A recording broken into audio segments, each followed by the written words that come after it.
अगं बरं झालं भेटलीस मला. कोणी शेअर करणारच नव्हतं, सध्या काय कळतच नव्हतं काय चाललंय.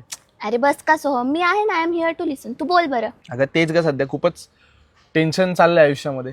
आय कॅन अंडरस्टँड रे, माझ्या पण आयुष्यात खूप टेन्शन चाललंय. तेच तर अगं, सध्या काय रात्र रात्र रडतोय, काय काय सुचतच नाही मला काय चाललंय. अरे तू तर रात्रभर रडतोय, मी तर दिवस रात्र रडते रे. हा तेच, म्हणजे मी असं शांत होऊन गेलोय अगं, काही सुचतच नाहीये मला अजिबात. अरे तू तर फक्त शांत झालाय, मी तर इतकी शांत झाली की मी दिवसभर बोलतच नाही रे कोणाशी, एकटीच बसलेली असते. काय कळतच नाहीये रे. आता तर एवढी बोलतीच आहेस, पण तसं नाही. म्हणजे मला अगं खूप एकटं एकटं वाटतंय, लोनली वाटतंय, काही सुचत नाहीये, ते एक्सप्रेस करतोय मी. अरे तुला तर फक्त एकटं वाटतंय, मी तर पूर्ण लॉस्ट आहे. मला तर कळतच नाहीये काही. त्या दिवशी तर मी बसमध्ये होती, गर्दीत एकटं वाटत होतं, काहीच कळतच नाहीये रे काही. अगं माझं दुःख जरा जास्ती झालंय, साचून ते दाबून मी ते अरे express- दुःख जास्त, माझं तर डायरेक्ट डिप्रेशन मध्ये गेलीये मी. म्हणजे लिटरली ना मी.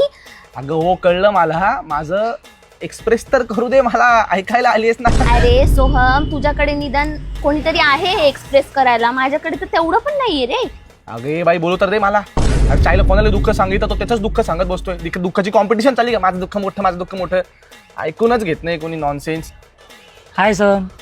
हा बोल विशाल. अरे यार काय सांगू तुला, किती दुःख आहे माझ्या आयुष्यात. फालतू, तू पण मला येऊन सांग दुःख. चायला माझं कोणी ऐकतच नाही.